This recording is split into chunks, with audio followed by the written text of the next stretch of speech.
I have known Donald Trump, I mean, I hate to say it, George, for 30 years. I was a reporter in New York at the New York Post, which for years was his favorite newspaper. I don't know if it still is. And he was a guy you could pick up the phone and, you know, if you had a slow news day, he'd give you a story.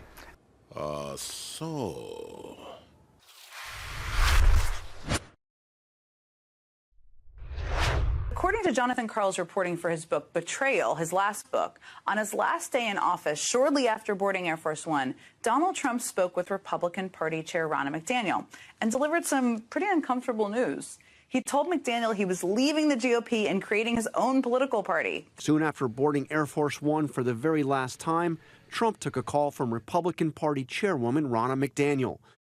When you got on the plane, you had a call from Ronna McDaniel. Do you recall that phone conversation? No. Because you What did she say? What did she say? That you told her you were going to leave the Republican Party.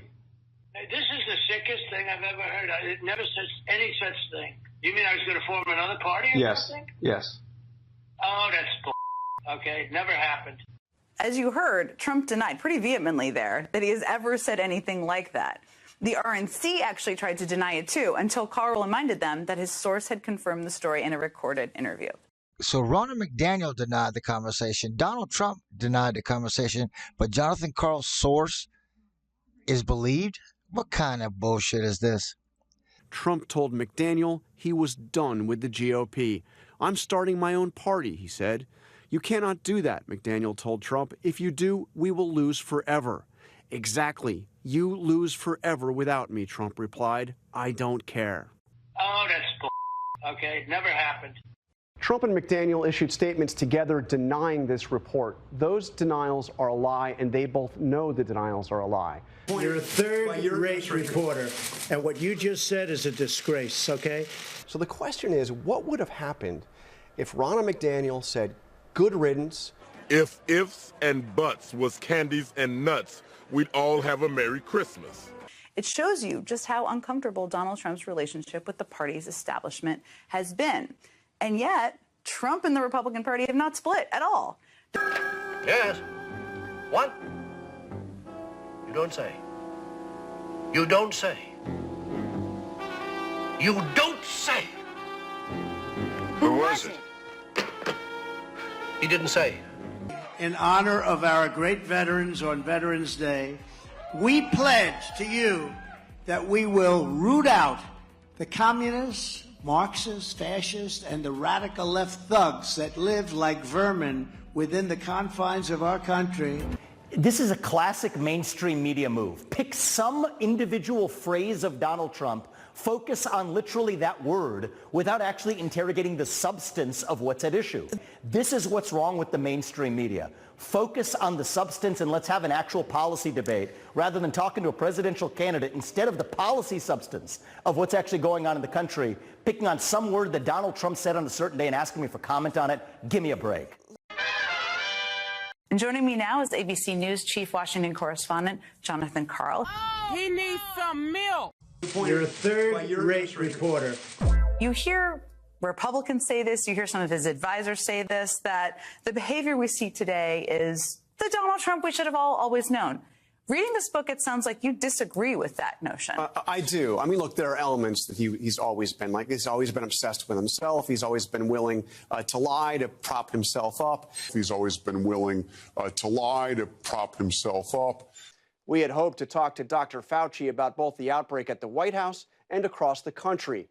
He was more than willing to join us, but the White House wouldn't allow you to hear from the nation's leading expert on coronavirus. And there were reports out there that he was being muzzled. Can you tell us that this widely respected expert, Dr. Fauci, will have every opportunity to tell us the truth? Well, that's a very dishonest question because he has had that ability to do virtually whatever he's wanted to do. In fact, he was never muzzled. Okay. He's always been willing to lie to prop himself up.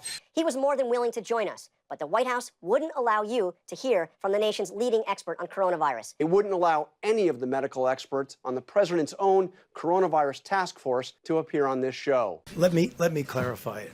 I have never been muzzled. ever, and I've been doing this since the administration of Ronald Reagan. I'm not being muzzled by this administration. But Donald Trump of 2023 is not the same guy that came into the White House in 2017. Thank you for telling me that. See, there's a typical fake news deal. You asked me when she was appointed. He is more divorced from reality. He is more undeterred to do whatever is on his mind. Well, could you be taken seriously as a presidential candidate? Well, I think that I've built a great, great company. So what do you say to those who say that a possible Trump candidacy is a joke, that this is a publicity stunt, this is a way to get more attention for yourself? Thank you very much, John. Thank you very much. You will never make it. Go ahead, please. The government. You think I should do that? Yeah, do you think I should do that, John? Well, I mean, it's not for me to say I watch that. your one-sided reporting. Do you think I should do that? John, it's no, not seriously, my John, do you think I should just sign? Well, the argument has been made that you me. can sign these bills that have nothing to do with John, border security. Do you think I should just sign? I'm saying that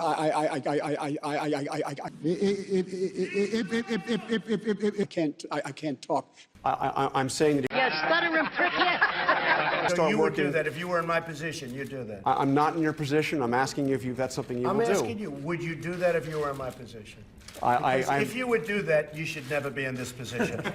You heard him refer to his opponents just the other day as vermin. Adolf Hitler talk. Using language out of the Third Reich. This guy is such a pussy.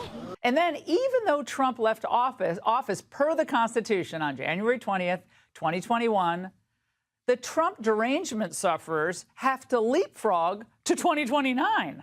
He wants to eliminate and annihilate his enemies and get retribution. He tells his people that they're coming after me because their real target is you, and I'm standing in the way. You want to know what my nickname for him was? Cunty McTwat, because he was such a pussy. Over the past few years, you've watched Biden and his band of Marxists, communists, fascists try to crush free speech, censor their critics, criminalize dissent, destroy attorney-client privilege, and even attempt to imprison their leading electoral rival by far on bogus charges. That happens to be me, in case you forget. Happens to be me. But somehow I'm not worried. I'm not worried. That's why we're doing this, because we have to straighten out our country. So President Trump is right. We know what their idea of a perfect representative democracy looks like. The DOJ works to every channel to put the president's chief opponent in jail. For the hardcore base, it's working. He's seen as a victim, and he doesn't really have a policy agenda so much. He's determined now to win the presidency again, in large part to keep himself out of jail. I mean, he really is looking at two possible paths here. Is being elected again as president, or the very real possibility that he'll go to prison. But somehow I'm not worried. I'm not worried. But he is facing mounting pressure to provide evidence to prove his explosive allegation that President Obama tapped his phones at Trump Tower. But still, no proof. It's been a full 3 days since the president said that President Obama had his wires tapped, his phones tapped at Trump Tower. In those 3 days, has the White House come up with any evidence whatsoever to prove that allegation? The man who headed up the intelligence community during the time President Trump says the tapping took place told ABC News categorically it did not happen. Well, we know this from Mr. Durham. They were spying on President Trump's campaign. Mr. Durham just told the court that last month. Spying on not only the President Trump's campaign, looks like spying on him during the transition period and potentially even while he was president of the United States. And as of now, I see no indication they found any evidence that Trump Tower's phones were tapped, let alone the idea that President Obama would have ordered such a thing. Trump was right.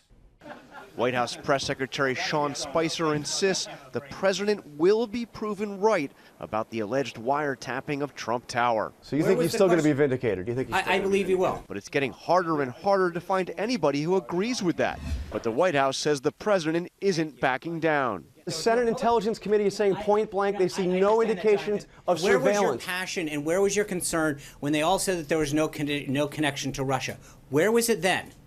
You crickets from you guys, because at the end of the day. So you're saying the president stands by his allegation that President Obama wiretapped the Trump Tower? I'm making a point. The point is this: number one, that it's interesting how when evidence comes out and people who have been briefed on the Russia connection come out and say that there was nothing that they have seen that proves a connection, you choose not to cover that. I'm asking you to respond to the Senate Intelligence Committee. I'm trying to answer your question, Jonathan. If you can calm down. That answer went on for nearly 8 minutes straight, citing unconfirmed and anonymous sources alleging surveillance of Trump Tower or of Trump associates. Guess what? Trump was right.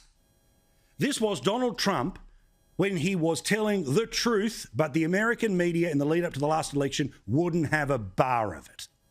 They spied on my campaign, they got caught. No. And then they went much further than that, and they got caught. They spied on his campaign. Now, we already know the lies that were told to justify the beginning of the investigation about Russia collusion, all, of course, invented by the Hillary Clinton campaign. So are you saying that the president still stands by his allegation that President Obama ordered wiretapping or surveillance of Trump Tower, despite the fact that the Senate Intelligence Committee says they see no indication that it happened? Does the president still stand by the allegation? First of all, he stands by it, but again, you're mischaracterizing what happened today. No, they said they saw no indication. I'm reading exactly from their statement. I understand that. And John, the officials debunking the president's tweet keep on piling up right now, and then the White House is actually trying to have it both ways. They're doubling down, standing by the tweets, but also trying to slide off them at the same time. In other words, Trump was right. This isn't a conspiracy theory. His claims were true. Democrats were spying on Donald Trump, not just as a candidate, but as president of the United States in the White House, as well as in his own home. Trump Tower, Donald Trump's Central Park West apartment building, and the executive office of the President of the United States. Think of the years that were wasted on this garbage. So now that the truth yet again has come out, and people have already been charged with lying about their role in all of this, you think the media would cover it? Well, of course not.